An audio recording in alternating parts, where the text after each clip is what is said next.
Hello, my name is Heather Nelson, and I'm going to tell you a story about my deaf student that I work with here in Panama. Pretty special guy.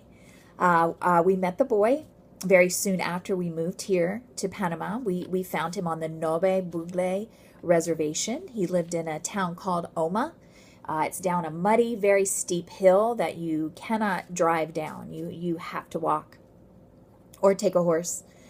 He was 4 when we met him, and he was very skinny with a distended belly, malnutrition, possibly, probably. He had a very alarming cough. He had kind of patchwork skin, very thin, lots of infected wounds on his hands and legs, especially. His family, I mean, he had a really big smile, though. So his family told us that he doesn't speak or hear. They told us that his name was Moses, but it was pretty obvious that this boy did not really know that he even had a name. He had no language. He was in real bad shape. So I was there in Panama, and I was looking for deaf indigenous children.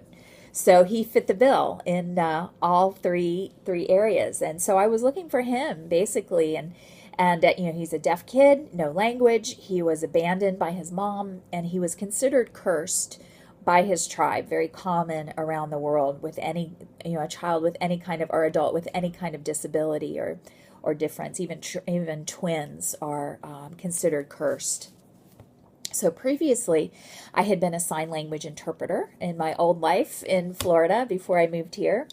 And I had spent the majority of my life since I was a young girl trying to learn this beautiful language of the deaf, of ASL, just beautifully expressive. And have always been fascinated by it. And I struggled with classes and, professionally after I worked as an interpreter, ASL grammar, syntax, storytelling, fingerspelling, all of this, and it just came so effortlessly to the deaf people that I knew, and I didn't know why I couldn't be as good as they were. So finally, I decided to just go ahead and take the plunge and work at Gallaudet University. So everybody there is deaf.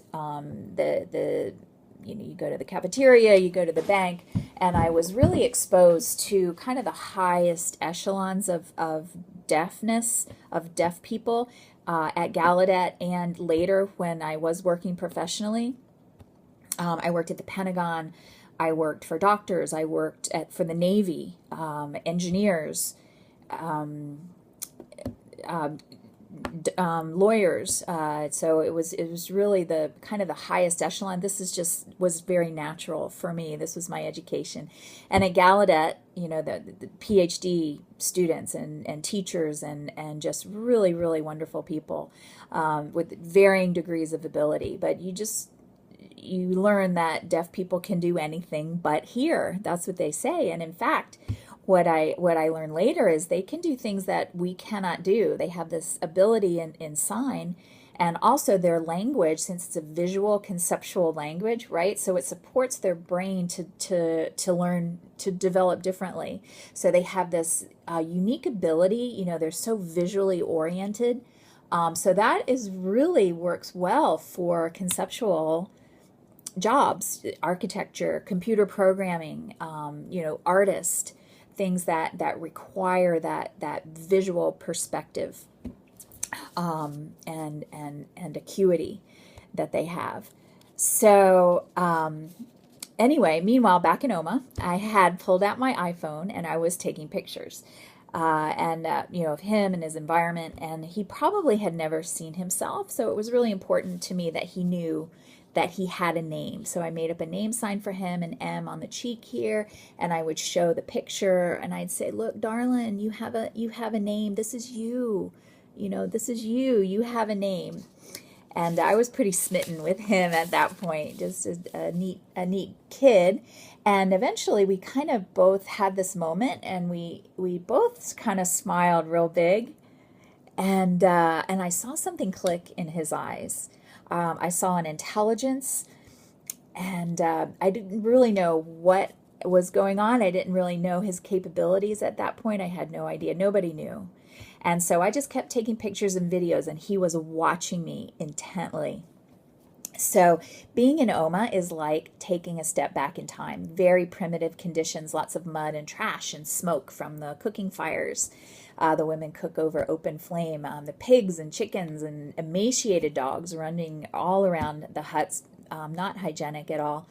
His hut did not have electricity or running water. The women and the girls wore these beautiful dresses, very bright, kind of in stark contrast to the dark, dingy, muddy, smoky valley where Oma lies. Beautiful vista, though. It's a gorgeous country up in the mountains. And Moses wore really only dirty, tattered underwear, and no shoes in the mud. He was pretty filthy, but again with that big smile.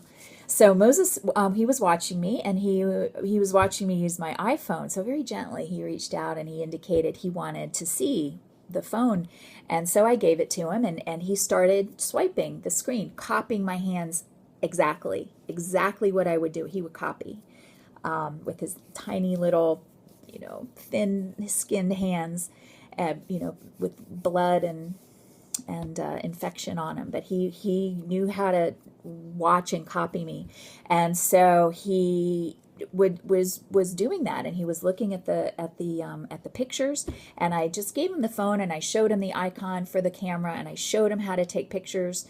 And he was off. So he's taking pictures and videos, and he did not seem very impressed or especially surprised at this turn of events. It was just kind of like, finally, you've come, and thank you very much for coming, because I've been waiting for you, to bring me this magic box thing and, this technology. So again, it was just this moment of, what is going on here? So there was a glimmer of the possibilities to come, and just this interface of this indigenous, deaf, primitive child with this iPhone, this technology. Thank you, Steve Jobs. What's going on? So today, fast forward, Moses he's very tiny for his age, and he still struggles with his skin. His family does have running water, as well as the whole. We were able to get him and all of Oma clean water for the first time, which is really neat.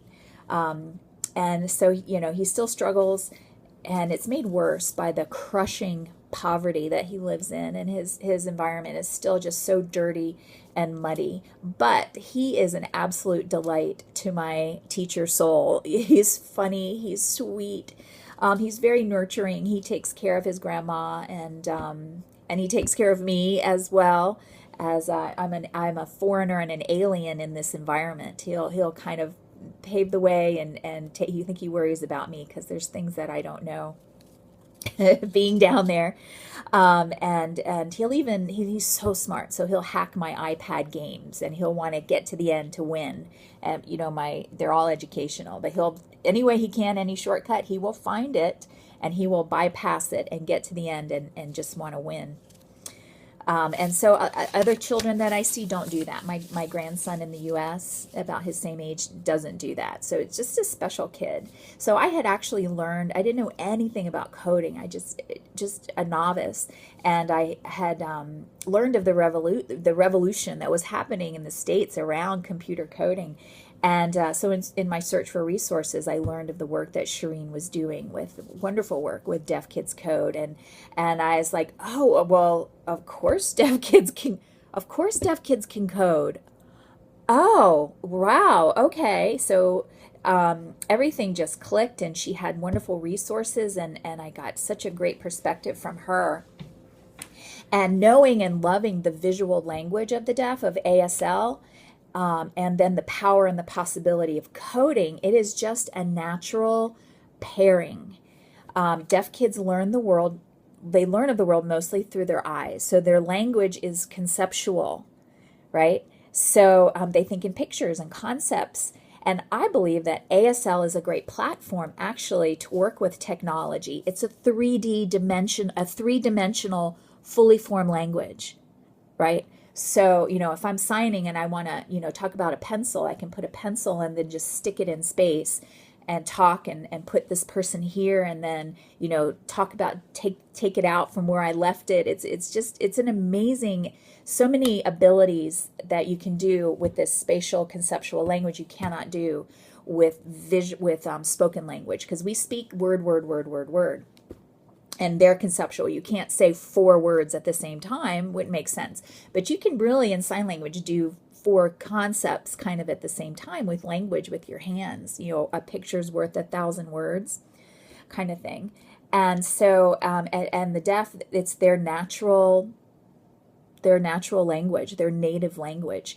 And their brains have developed differently because it's spatial.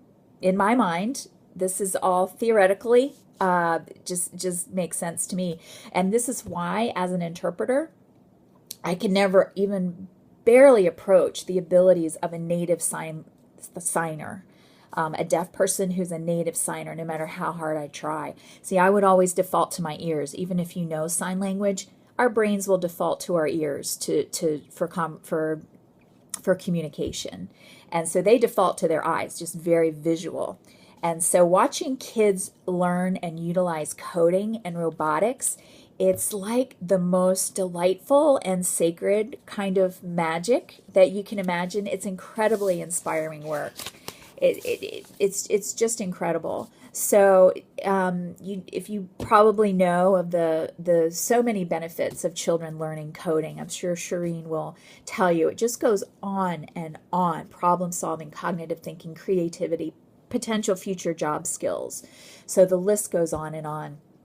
But what you may not know is that really deaf children, that we need them in this environment, unlocked with their potential and their unique conceptual perspective of the world, if that makes sense. So to illustrate that, one last story. So I was visiting back in Maryland, and I was in Starbucks. They don't have Starbucks here in Panama. Go figure. So I was signing to my husband, and he couldn't hear me. It was a noisy environment, and so there was an older gentleman, and he approached me, and we started talking. And it turns out that he is a computer programmer, and he set up and still maintains the mainframe system for the State Department in Washington, D.C. So he was actually going to work later at 3 o'clock that morning, early morning. He was going to go into work and work and keep us safe. So he helps keep us safe from the hackers that come against us, personally and with national security. That's what he works with. So he began his education over 60 years ago it was a multi-handicap classroom. So they figured that he was mentally retarded, which again, very common. Even in the States, this still happens because they can't speak and they sound funny. They figure that he was, mentally challenged, and he was kind of the opposite of that. So he was not challenged. He was actually a guru and a very, very brilliant man. And really funny and sweet. So after learning sign language, everything changed for him. And I asked him, I said, I have this theory about the sign language and the deaf brain and how that helps conceptually and how that would be such a great thing for programming. And he said, yeah, he actually knew another deaf programmer who was much more in his realm, I guess, in the State Department, who was even higher up than him. And all of the hearing programmers were he had abilities that nobody could touch. And he was just really revered in those circles. So anyway, that gentleman and his wife they're in Panera in Frederick, Maryland, and they Skype with Moses in my living room here. And Moses they'll go through flashcards and things, and they love Moses. They know his story, he's a pretty captivating guy, and they want to come and meet him. And so his wife she's helped me and gives him presents. And she has a deaf son as well. So she's just has such a heart for deaf kids. So, I mean, Moses could get a very good job. This guy told me, he in sign, right? He told me he had, when he was 20 something, he bought a Porsche, a purple Porsche, which is a interesting and long story. So, Moses could be driving around in a Porsche. Who knows? I'm just saying. So in the future, we're going to need some people with some very specialized abilities we don't know the landscape in the future, these hackers that are trying to get us And we need people who can keep us safe, like my friend. And hey, you know, a child who is deaf, who has this special spatial ability, and who has been learning coding since they were, you know, 7 or 8. And that's like a, you know, it's just a kind of another natural visual language in a way. We need them. We need them. And they're going to be, you know, very, very, very necessary. We don't even know the potential that's there. So I guess the big lesson that I have learned, and we can all learn from Moses and from the deaf people that I've encountered, and that you've encountered, is that a lot of times, sometimes there's potential there, and it's just waiting for somebody to come with the key to unlock this potential and the key, right? So here, I believe that one of the golden keys is coding, and Shireen will tell you it's the great equalizer. So the potential, and we need these children. We need to know so that they can contribute, and we need to know their thoughts and their ideas, and they need to know their potential as well. God-given potential. And so here's the key. Here it is, right here. We have the golden key. So and they're waiting. So they're waiting to unlock, right? To explode in potential and blossom. So and then the whole world benefits from that. So I thank you for your time. Thank you, Shireen, for the opportunity to tell this story, and we have the key. We have the key. So let's get at it, right? Okay. Thanks. Bye.